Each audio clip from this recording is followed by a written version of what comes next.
Hey, Christian. How are you this morning?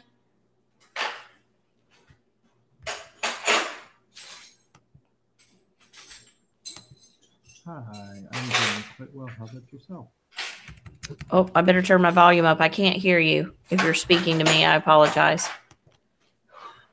I'm trying to share the textbook with you. Do you have questions over the textbook work that we had? Not yet. Okay. I can barely hear you. Hold on just a minute.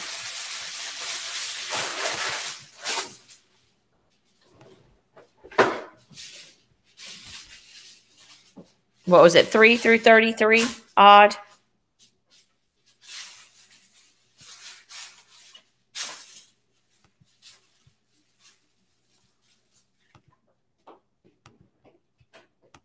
I'm trying to share the textbook on the screen as well.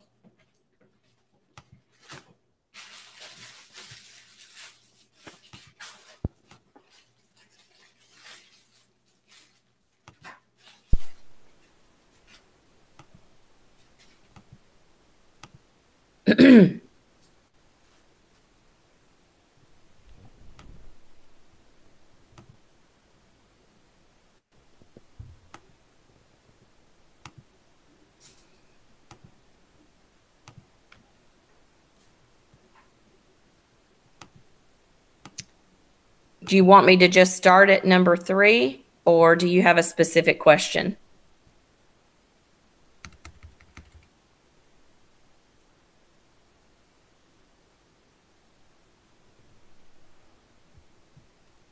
I do not have a specific question yet. I'm just gonna start working on it, see if I get something else I'm working on. I literally cannot. I can tell that you're speaking, but I cannot hear you at all. Do you have headphones in by chance? I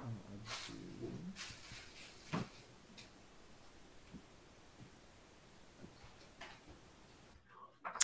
Is there any possible way you could text me in the chat box and say start with number 3 and just work a few of them out?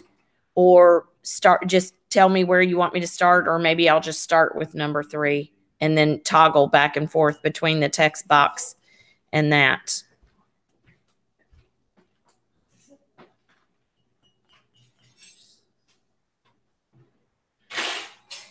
Oh, I feel so bad, Christian.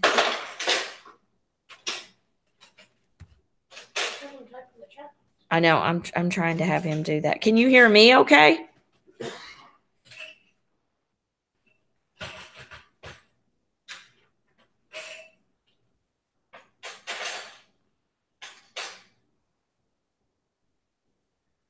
Oh, good. And thank you. I'm glad that you can hear me okay, because I'm thinking worst case scenario, I'll just start working through them. You're so sweet.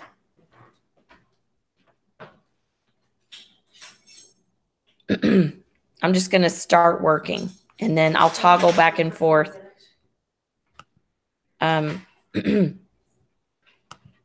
I'll toggle back and forth to see if you have any questions, but I'm just going to start with number 3 and start working them out individually, each one. And then about every 2 questions, I'm going to toggle back over, because unfortunately for me, I can't see if you stop me. I can't see that while I'm writing. I have to go back to the Google window.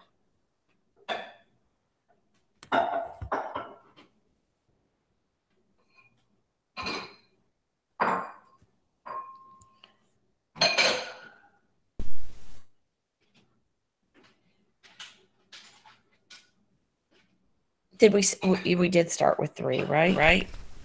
Yes, we did. Oh, I can hear you. Haha, I figured it out. Okay, good. Do you want me to start with number 3? Actually, that would be great. Why don't we do Okay. All right. So we're supposed to find solve the equation by finding square roots. Yes.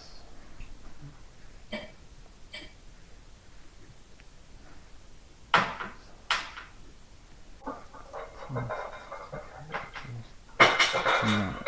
Okay.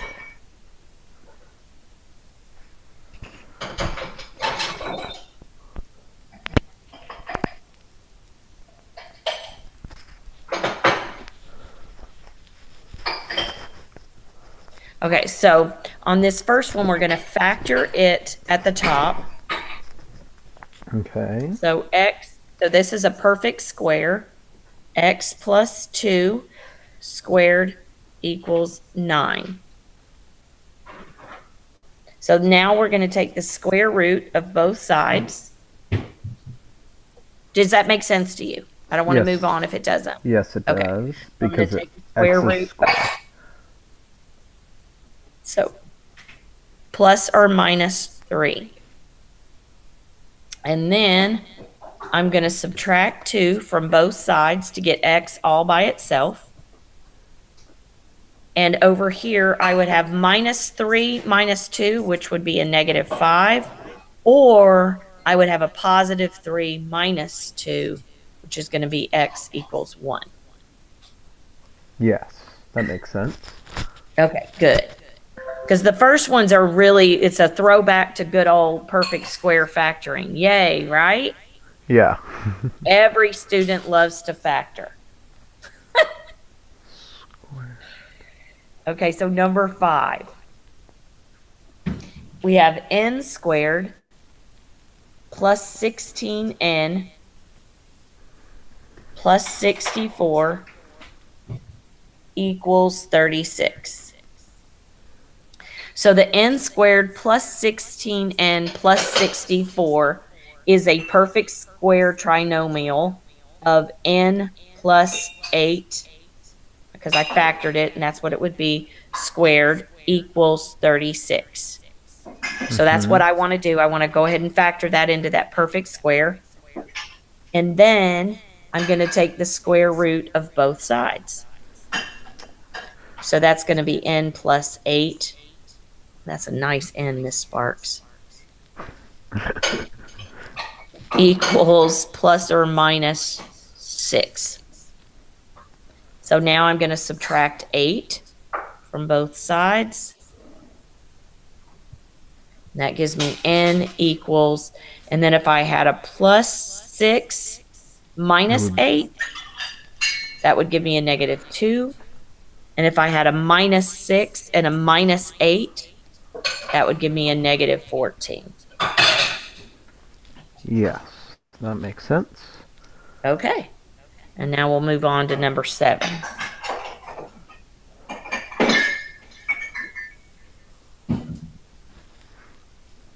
So that what they're trying to do in this first part, Christian, is kind of get you used to thinking in terms of perfect square trinomials and being able to factor those, because in the second part, you're going to be creating your own perfect square trinomials. Yeah. So that's the kind of the premise. They're kind of taking you down a path and adding concepts, building on a foundation. So number 7 is x squared minus 22x plus 121 equals 13. So on the left-hand side, the x squared minus 22x plus 121 is a perfect square trinomial of x minus 11. Squared. Awesome. Equals 13. So now I'm going to take the square root of both the left and the right-hand side, and that's going to leave me x minus 11 equals plus or minus the square root of 13, because I can't reduce that anymore. Yeah. So now I would add 11 to both sides of the equation, because whatever you do to one side of the equation, you have to do to the other. And so I would now have and I just write it like this, and I think Miss Wynn's perfectly fine with that. You want your real number or your constant on the left, and then you could just write plus or minus the square root of 13. You don't necessarily have to write. Sometimes you can see things in the back of the book, and it might look like this. Yeah, she showed us that we write it that way as well. Oh, okay, good. I was pretty sure that that's how she did it, but I wanted to make sure I showed you both ways just to, minimize any confusion. Yeah. Okay? All right. So now we'll move on. So far, we making sense? Yes. Perfect. So far, so good. Yay.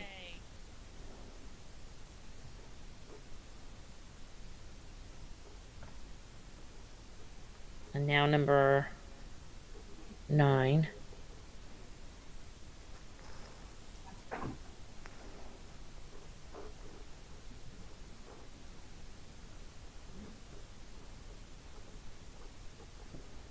We have t squared plus 8t plus 16 equals 45. So t squared plus 8t plus 16 is a perfect square trinomial that can be factored down to t plus 4 squared equals 45. Now we'll take the square root of both sides. So that's going to leave me t plus 4 on the left. But on the right, this can be factored down. And there's a number of ways to factor this. What I try to do personally, Christian, is find if I can think of any factors of 45 that contain a perfect square, whether does it contain a 4, a 9, a 16, that kind of thing, which obviously 45 does. So I'm going to kind of do my side work over here. 45 factors down to 9 and 5, and 9 is a perfect square, correct? Yes. So that would be the square root of 9. So basically what I'm looking at here is the square root of 9 times 5. So I would pull that square root of 9 is 3. So this is going to be plus or minus 3 times the square root of 5. Yes. All right, good. I'm glad you understood that part. That's cool. Okay, so I'm going to subtract 4 from both sides, because whatever I do to one side of the equation, I've got to do to the other. And then that's going to leave me with a negative 4 plus or minus 3 times the square root of 5.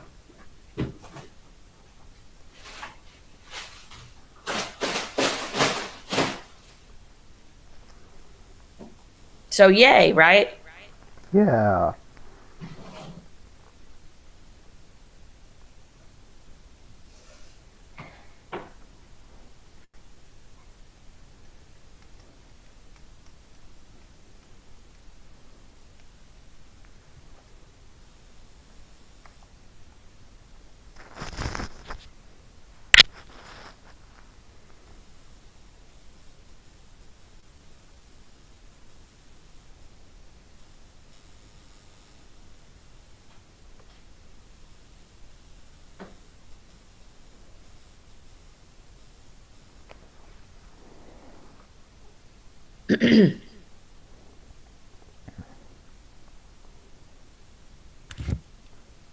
Okay, so now number 11. We've got 9x squared minus 12x plus 4 equals negative 3.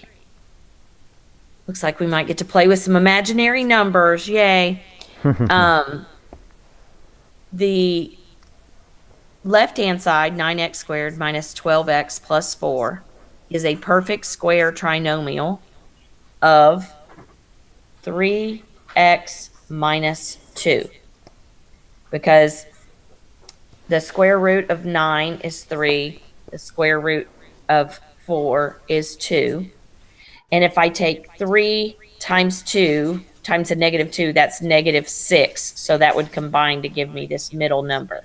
So that is the square root of, or the squared version, or the factored version, I'm sorry, of 9x squared minus 12x plus 4 equals negative 3. Yeah. Did you follow that? Yes, I did. Cool. So we're going to take the square root of both sides. So that's going to give me 3x minus 2 equals the square root of negative 3, which the square root of negative 3 is really an imaginary number. So you would have, that would be plus or minus I times the square root of 3, because you pull out that negative 1. Yes. Okay, so now we're going to, when you're working an equation, you're kind of doing PEMDAS in reverse. So you've got to deal with this addition first. So we're going to add 2 to both sides. So we've got 3x equals 2 plus or minus I over the square root of 3.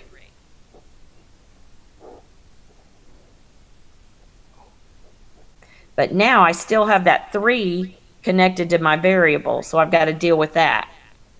And this is 3 times x, so I do that by dividing both sides by 3 and really making this right side look pretty ugly. So then my final answer is actually x equals 2 plus or minus I times the square root of 3 all over 3. And that is my final answer. Awesome. Okay? Yeah.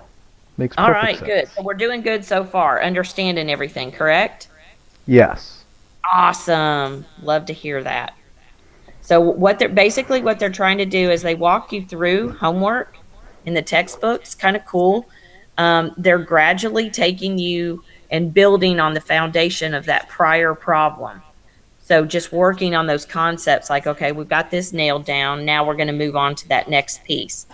So obviously they have gotten progressively a little more complicated.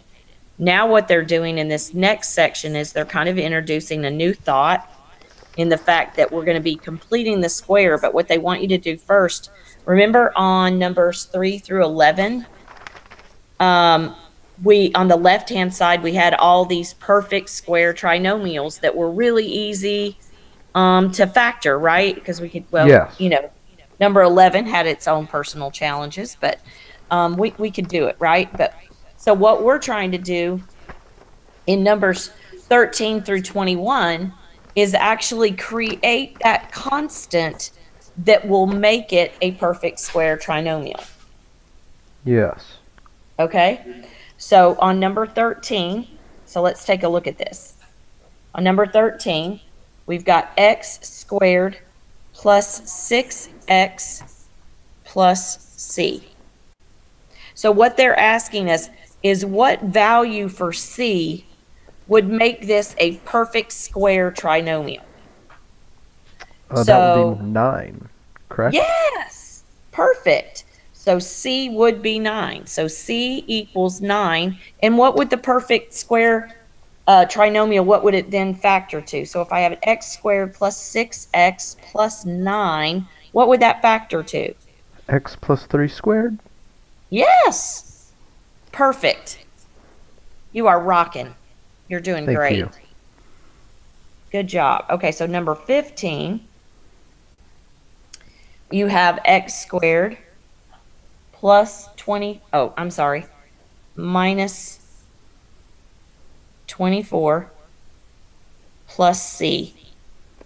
So what value of c, this would be an x, what value of c could I put in that would make this a perfect square trinomial? And I have this little chant in my class that I say half it, square it, add it. So you take half of b, which is 12, square it, which is 144. And then you're basically putting it right there for that C value. So half it, square it, add it. Yeah, so C would equal 144. Yes. And then that would factor to x minus 12 squared. Mm-hmm. So we doing good? Yes. All right. That's awesome. Let's see. We're getting ready to work on number 17.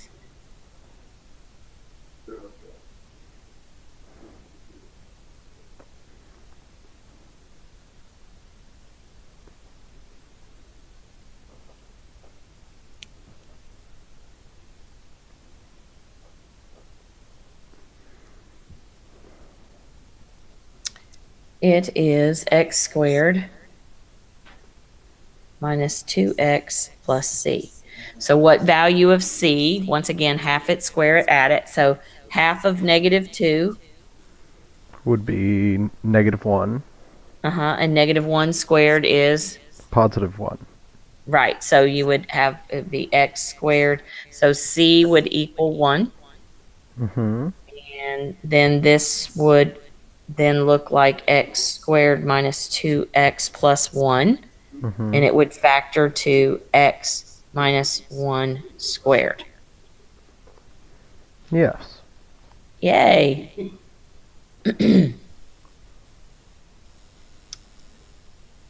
And no homework assignment would be complete unless you introduced a fraction, right? Yeah. Plus 7x plus c. So once again, thinking of my mantra, half it. And the it that I'm talking about is that b value, okay? Mm-hmm. And I say, well, half it. So half of 7 is, we're just going to say 7 over 2, okay? Mm-hmm. And then square it. And whenever you square a fraction, over 4. Yeah, no stopping you. So x squared plus 7x plus 49 over 4. Which this half it part way back up here, that's always going to be your term in this squared part. Does that make sense? Yes. Okay, good. And then the add it part, they already show that as being added by that constant. So that half it, square it, add it. I just do that because it sounds so close to the bop it thing. Yeah.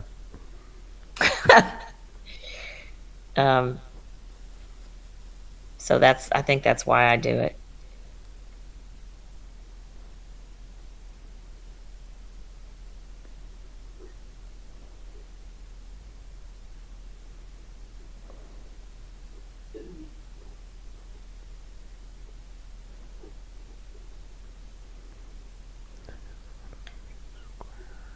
What number was that one? That was 19. 19. We're on 21 now. Okay. Thanks for keeping me. All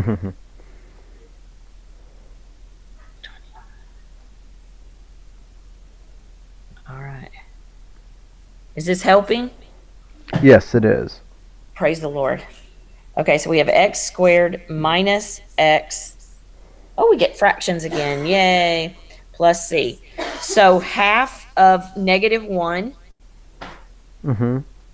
is negative 1/2. Yes. Right? And then you would, yeah. And then you square it and you get positive 1/4. Yes. Good job. So c equals 1/4. And the factored binomial, or the factored trinomial would look like, or this would be your root here. X minus 1/2 squared. Yes. All right. So now moving on. So based on that, so basically what we've done is we've solved by getting the square roots of each side. And now we've kind of worked on how to create that perfect square trinomial. And now we're going to kind of put all of those two concepts together. For number 23, we're going to solve by completing the square. So on number 23, we have x squared plus 8x equals -1. So I basically say leave yourself room, because what we're going to do on the left-hand side here, Christian, is we're going to create that perfect square trinomial. Just like we were doing in 13 through 21, how we came up with that constant value that would make it a perfect square, that's what we're going to do on this left-hand side. So we're going to kind of do that, half it, square it, add it. So what is half of 8? That would be 4. 4. And what is 4 squared? 16. So I'm going to add 16 here, but whatever I do to one side of the equation, I have to do to the other. So I've halved it, I've squared it, and I've added it. But this is now a perfect square trinomial, which can be factored to x plus 4. And that 4 was half of our 8, wasn't it? Yes, it was. Okay. So that's where you get that. So you've created that. So you halved it, squared it, added it. And now these problems just go back to everything that we did on 3 through 11. We take the square root of both sides, and we get x plus 4 equals the plus or minus square root of 15. We're going to subtract 4 from both sides. And then that's going to leave us x equals plus or minus, oops, my bad. Sorry. X equals -4 plus or minus root 15. Yes, perfect. You did it. Awesome. So now we're going to move on to number 25, because like I say, they keep, in the textbook work, they keep building on that foundation. Just make them like small step you through toward a, a bigger problem. Just adding steps as you move on. So can you see how this has gradually been moving you to put the concept all together? Yes.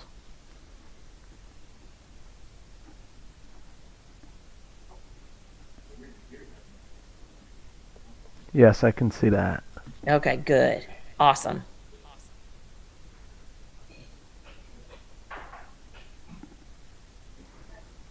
Okay, so number 25. We have x squared plus 12x plus 18 equals 0. Now on this one, we want to create the space to make a to complete the square, or make a perfect square trinomial. So in order to do that, I need to move this constant to the right side of the equation. And to do that, I subtract 18 from both sides of the equation. Because really what I'm looking for to have on the left-hand side, Christian, is the x squared plus 12x all by itself, and leave that space to create that constant for the perfect square trinomial. Does that make sense? Okay. Yes, it does. So now I'm going to half it, square it, add it. So, and that's going to fill in this spot right here. So what's half of 12? Half of 12 would be 6. And 6 squared is? 36. And so so I add it there and I add it here. Sorry about being squished. So that perfect square trinomial that I just completed is factored as the half it part, the 6. And I've got -18 plus 36, which is going to leave me a positive 18 on this side. And then I'm going to take the square root of both 18 and x plus 6. And this 18 can be factored. So I'm going to have x plus 6 over here. And this can be factored into 9 times 2. Because I'm looking for perfect squares, right? And anything that I can pull out of the radical. And 9 is a perfect square. So x plus 6 equals plus or minus 3 times the square root of 2. Are you following me so far? I am. Okay, great. I don't any time just stop me if I do something that's like, whoa, Miss Sparks, don't get it. Okay, just stop me, all right? So I'm Alrighty. going to subtract 6 from both sides, and that's going to leave me a negative 6 plus or minus 3 times the square root of 2. Yeah. Okay? Yeah. You are rolling through this. No trouble at all. I'm almost done with 27. Are you really? Yeah. Oh, that's awesome. I'm so glad. Do you want me to still go ahead and work it? Sure. Just check myself. All right. Good. Thank you for coming to Math Lab. No problem. Is a morning time better for you? Yes, it is. I can't come on Tuesdays because my lab is the last lab, and I'm about 30 minutes away. So by the time I get home, math lab is already over.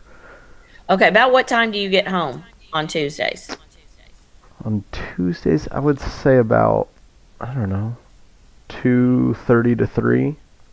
Okay, I try to have Math Lab on Tuesdays around 3-ish, and it's actually Yeah. been 3:30 or 4 the past two. So I can actually send you an email just to make sure, because Awesome. I know that about chemistry because Mackenzie had it last year. So Mhm. they like me to have it at a consistent time. But sometimes I feel like the better idea for me is to have an afternoon one once and a morning one once. That way, students who struggle with afternoon could perhaps come in the morning. And I also want to show you, if you ever need it, there is a way to go back and watch pre-recorded math labs also. Yes. So I can show you how to do that as well. Okay, 27. Because anytime, and you're also, obviously you can email Miss Wynn, but you're welcome to email me anytime you have a question. We're both available to you.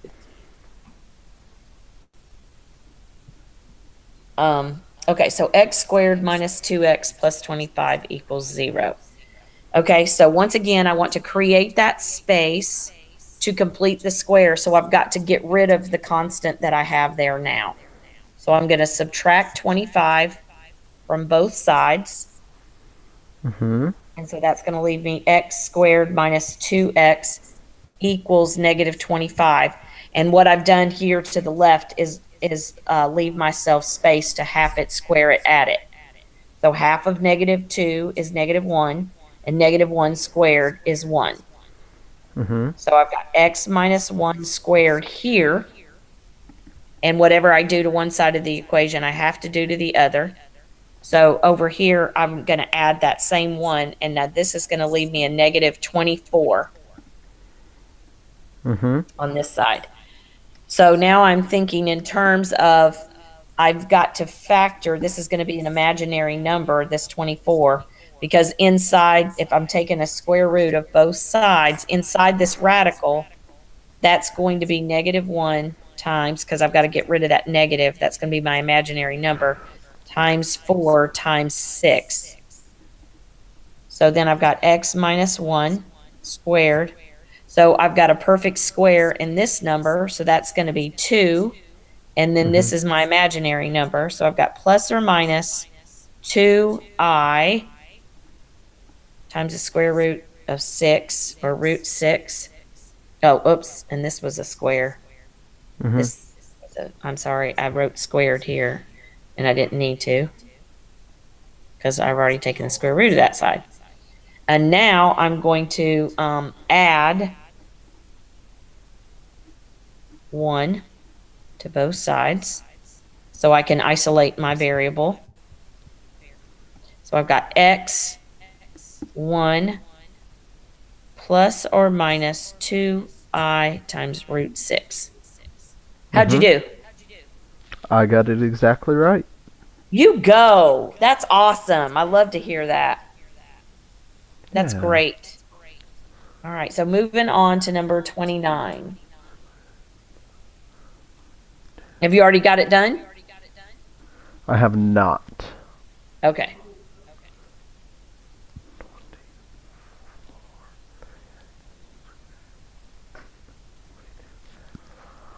Is this a little clearer than when we began?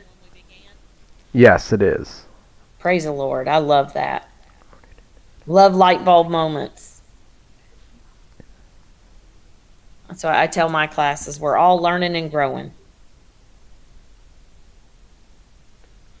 Good stuff. Yes. 29. 3x squared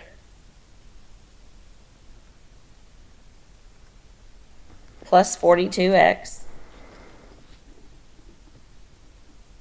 equals negative 24. So what I can recognize about this particular one is that each of these are factorable by 3. So I could start out by dividing everything by 3. Yeah, instead of squaring.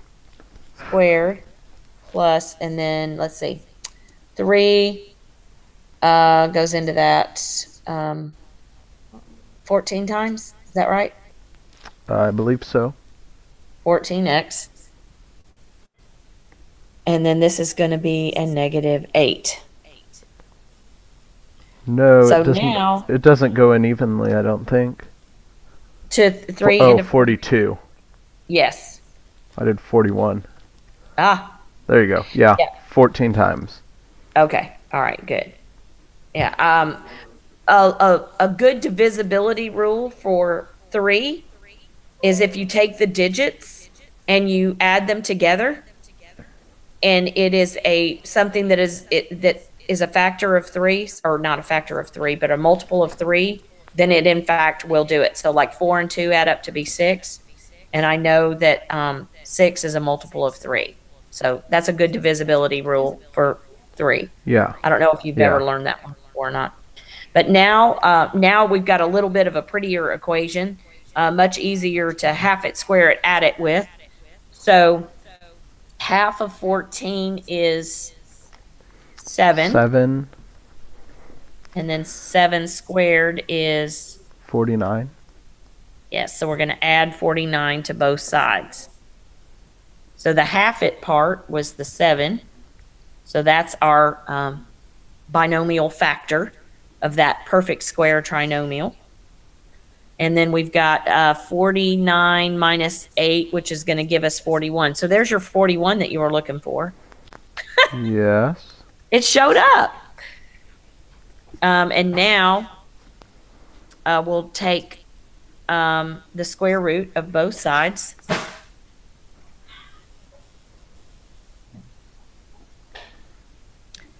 And that's going to leave us with x plus 7 equals plus or minus root 41. We'll subtract 7 from both sides to isolate the variable. We've got negative 7 plus or minus root 41. And that's your final answer. Yes, because root 41 can't be simplified. Correct. Good job.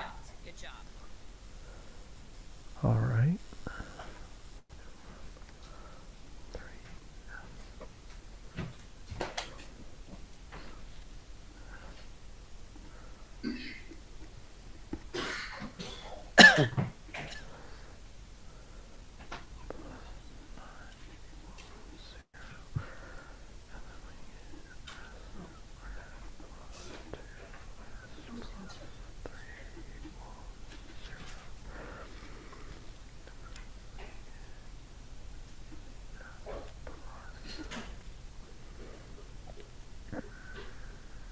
Okay. Number 31. I am in the right spot, right? Yes, you are. Okay. So 31. So we have 3s squared Mm-hmm. plus 6s plus 9 equals 0. Mm-hmm.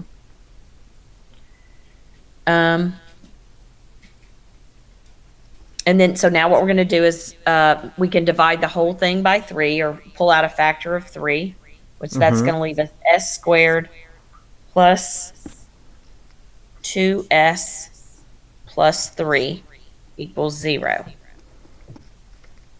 And now Mm-hmm. what we want to do is create that space again so we can complete the square. So we've got minus 3 on both sides. So we have s squared plus 2s Plus 1 equals equals negative negative 3? 3. Okay, so you have to squared it, added it. Good job. So we're going to do a plus 1 on both sides. And that creates that perfect square trinomial. And it factors as such. And on this side, it gives us a negative 2. Mm-hmm. So I'm going to take the square root of both sides. So that leaves me s plus 1 over here. My s's look like 5s. And then a plus or minus root would be negative 2. But I'm going to go ahead. I think you understand the concept fairly well of this being an imaginary number. So I'm going to go ahead and stick that step in there if that's okay with you. No problem. Okay. So I've got I times root 2. That pulling out that negative 1. And now I'm going to subtract 1 from both sides. And that's going to leave me s equals negative 1 plus or minus I times square root of 2. Yeah. All That's right. what I got as well. Yay! You're doing great. All right, so we have one more, correct? That is correct. R squared plus 6r plus 12 equals 0. Take out 6. R squared plus 2r plus... Sounds like you're working on it already. You're going to beat me, aren't you? I don't know. So you're doing really good. I'm really proud of you. Thank you. That's awesome. You're welcome.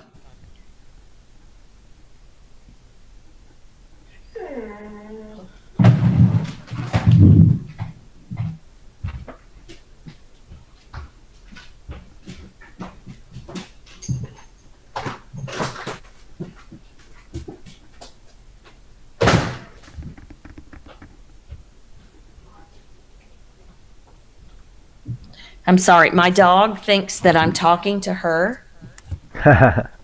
And so she tries to talk back because it's my dog. One of my dogs is a greyhound, and greyhounds think that when you're talking, and because she can't see anybody else in the room, so she thinks I'm talking to her. So she's trying to talk back. So I have to put her on the porch, or you'll hear her talking to me. Okay, so you can factor out a 6. Yes. And so that leaves us r squared plus r plus 2. I'm going to subtract 2 from both sides. And that gives me r squared plus r equals negative 2. And so half of 1 is 1/2. And 1/2 squared is 1/4. Well, this is going to be fun, huh? Yeah. Exactly what you were thinking, right? So I'm going to add 1/4 to both sides. So negative 2 plus 1/4. So I've got to get a common denominator. Actually, I'm just going to do that side work over here. Negative 2 expressed as something with a denominator, that's going to be negative 8 over 4. Right? Mm-hmm.